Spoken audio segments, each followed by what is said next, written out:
Student, आज हम पढ़ेंगे कक्षा 8 विषय विज्ञान अध्याय 3 संश्लेषित रेशे एवं प्लास्टिक। इसका भाग 2 देखेंगे हम, पॉलिस्टर और एक्रेलिक। पॉलिस्टर एक अन्य संश्लेषित रेशा है। इस रेशे से बने कपड़े में आसानी से सिलवटें नहीं पड़ती। यह सपाट रहता है और सरलतापूर्वक घुल जाता है, अतः यह वस्त्र सामग्री हेतु पर्याप्त उपयोगी पदार्थ है। आपने लोगों को सुंदर पॉलिस्टर कमीजें एवं अन्य परिधान पहने अवश्य देखा होगा। टेरिलिन एक लोकप्रिय पॉलिस्टर है। इसे बहुत महीन रेशों से खींचा जा सकता है, जिन्हें फिर किसी भी अन्य तंतु समान बुना जा सकता है। पेट यह बहुत सुपरिचित प्रकार का पॉलिस्टर है।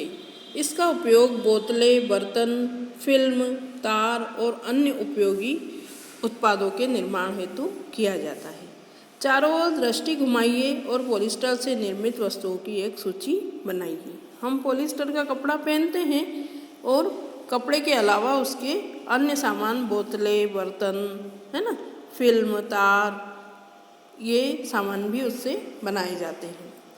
पॉली प्लस एस्टर, वास्तव में यह एक रसायन जो एस्टर कहलाता है की इकाइयों की पुनरावृत्ति से बनता है। एस्टर वे रसायन हैं जो फलों को उनकी गंध प्रदान करते हैं। निर्मित कपड़े पॉलीकार्ड, पॉलीवूल, टेरिकाट आदि नामों से बेचे जाते हैं। जैसा कि नाम सुझाते हैं, ये कपड़े 2 प्रकार के रेशों को मिलाकर बनाए जाते हैं। पॉलीकार्ड पॉलिस्टर और कपास का मिश्रण है। पॉलीवूल पॉलिस्टर और ऊन का मिश्रण है। हम सर्दियों में स्वेटर पहनते हैं तथा शाल अथवा कंबल का उपयोग करते हैं। इनमें से बहुत से वास्तव में प्राकृतिक ऊन से निर्मित नहीं होंगे, यद्यपि वे ऊन के सदृश दिखाई देते हैं। ये एक अन्य प्रकार के संश्लेषित रेशे से तैयार किए जाते हैं जो एक्रेलिक कहलाता है। अर्थात वे ऊन जैसे तो दिखाई देते हैं लेकिन ऊनी नहीं होते। वो किससे बने होते हैं? एक्रेलिक से। प्राकृतिक स्रोतों से प्राप्त ऊन काफ़ी महंगी होती है, जबकि एक्रेलिक से बनी वस्तुएं अपेक्षाकृत सस्ती होती है। ये विविध रंगों में उपलब्ध होती है। संश्लेषित रेशे अधिक टिकाऊ और पहुंच के भीतर होते हैं, जिससे ये प्राकृतिक रेशों की अपेक्षा अधिक लोकप्रिय है। अर्थात ये जो मानव निर्मित रेशे होते हैं ये संश्लेषित रेशे कहलाते हैं। तो ये रेशे हमको कम मूल्य में भी मिलते हैं और टिकाऊ भी अधिक होते हैं। आप पूर्व में प्राकृतिक रेशों को जलाने का क्रियाकलाप कर चुके हैं। यदि आप संश्लेषित रेशों को जलाने का प्रयास करें तो आप पाएंगे कि इनका व्यवहार प्राकृतिक रेशों से भिन्न है।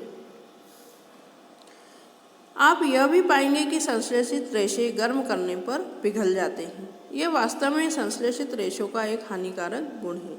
यदि वस्त्रों में आग लग जाती है तो यह बहुत आपदाजनक हो सकता है। कपड़ा पिघल जाता है और पहनने वाले व्यक्ति के शरीर से चिपक जाता है। अतः हमें प्रयोगशाला अथवा रसोई घर में कार्य करते समय संश्लेषित वस्त्र नहीं पहनने चाहिए। ये हमें सावधानी रखना चाहिए, क्योंकि ये जलने पर पिघल जाता है और प्लास्टिक की तरह हो जाता है और हमारे शरीर से चिपककर हमें हानि पहुंचा सकता है। सभी संश्लेषित रेशे पेट्रोलियम मूल के कच्चे माल, जो पेट्रो रसायन कहलाते हैं, से विविध प्रक्रमों द्वारा तैयार किए जाते हैं। संश्लेषित रेशों के गुणधर्म, ठीक है। कल्पना करिए कि आज वर्षा का दिन है। आप किस प्रकार का छाता प्रयोग में लाएंगे और क्यों? बारिश में हम छाते का उपयोग करते हैं, तो वो किस कपड़े से बना होता है? संश्लेषित रेशे अद्वितीय गुणधर्म वाले होते हैं, जो इन्हें परिधान सामग्री हेतु लोकप्रिय बनाते हैं। ये शीघ्र सूखते हैं, है ना, अधिक चलाऊ होते हैं, कम महंगे होते हैं और आसानी से उपलब्ध और रख रखाव में सुविधाजनक होते हैं। निम्नलिखित क्रियाकलाप संपादित कीजिए और स्वयं सीखिए।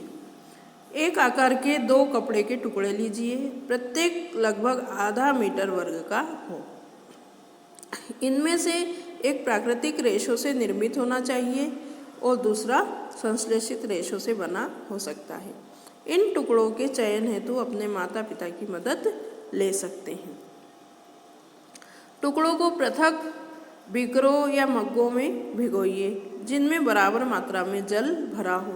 5 मिनट बाद कपड़ों के टुकड़ों को पात्रों से निकाल लीजिए और उन्हें कुछ मिनट धूप में फैलाइए। प्रत्येक पात्र में शेष रहे जल के आयतन की परस्पर तुलना कीजिए। क्या संश्लेषित रेशे प्राकृतिक रेशों की अपेक्षा कम जल सोखते हैं? क्या वे सूखने में कम समय लेते हैं? यह क्रियाकलाप आपको संश्लेषित कपड़ों के गुणधर्मों के बारे में क्या बतलाता है? अब हम दोनों कपड़ों में से कौन पहले सूखेगा और कौन अधिक जल सोखेगा? तो जो संश्लेषित रेशा होगा का कपड़ा होगा वह जल्दी सूखेगा और जल भी कम सोखेगा। अब आता है प्लास्टिक। अब हम देखेंगे प्लास्टिक। आप घर पर प्रतिदिन काम में आने वाली बहुत सी प्लास्टिक की वस्तुओं से परिचित होंगे। इस प्रकार की वस्तुओं और उनके उपयोगों की एक सूची बनाइए। संश्लेषित रेशे की तरह प्लास्टिक भी एक बहुलक है।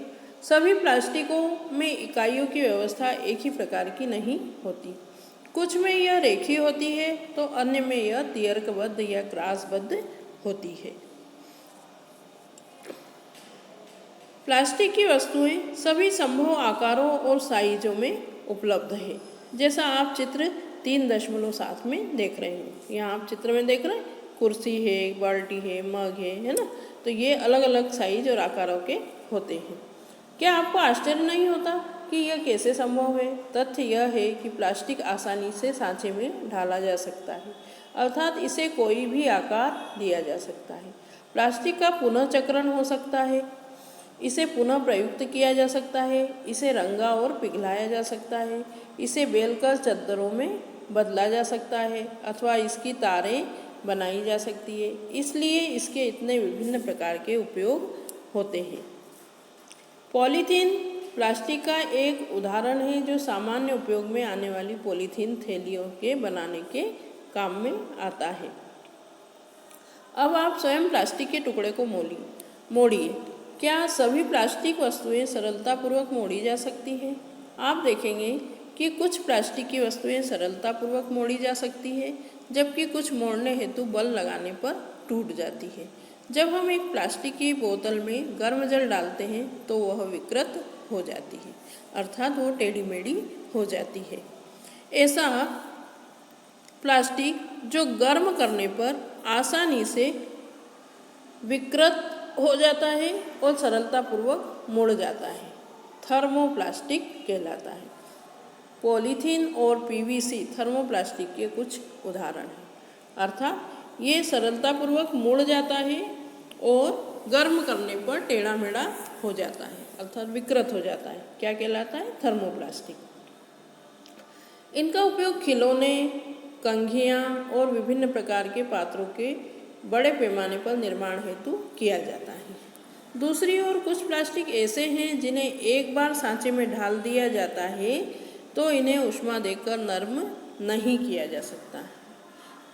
ये थर्मोसेटिंग प्लास्टिक कहलाते हैं। इसके उदाहरण हैं बेकेलाइट और मेलामाइन, अर्थात इनका आकार बदला नहीं जा सकता। बेकेलाइट ऊष्मा और विद्युत का कुचालक है।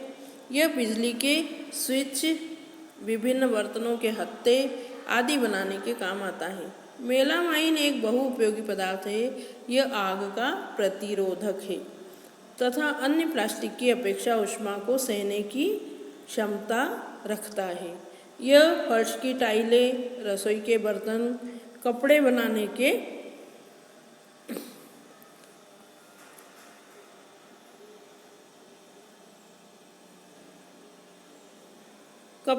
के उपयोग में लिया जाता है जो आग का प्रतिरोध करते हैं।